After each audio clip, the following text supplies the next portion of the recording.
काल संध्याकाळी काही ध्यानीमनी नसताना अचानक वादळ आलं आणि वादळाचा पहिल्यांदा तर वारा आला आणि वारामध्ये तर आमच्या ध्यानीमनी नसताना एवढी प्रचंड गारपीट झाली की नुकसान होऊ शकत.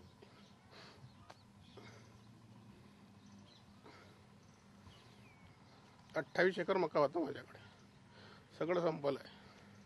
शासनाने याच्याकडे काही लक्ष दिलं तर होईल, नाही तर आत्महत्या करण्याशिवाय आमच्याकडे कुठलाही पर्याय नाही आहे. ही फक्त माझीच कथा नाही आहे, सगळ्या शेतकऱ्यांची कथा आणि व्यथा झालेली आहे.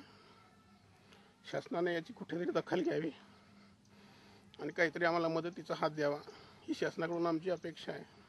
रावेर तालुक्यात काल दिनांक 14 फेब्रुवारी रोजी साधारणतः संध्याकाळी 5:30 ते 6च्या दरम्यान वादळी पाऊस आणि गारपीट होऊन जवळपास 30 गावांमधील केळी, गहू आणि हरभरा या पिकांचं नुकसान झालेलं आहे. नुकसानीचे पंचनामे साधारणतः 2 दिवसामध्ये पूर्ण होतील. पंचनामे पूर्ण झाल्यानंतर शेतकऱ्यांना आर्थिक मदत देण्यासाठीचा अहवाल शासनाकडे सादर करण्यात येईल.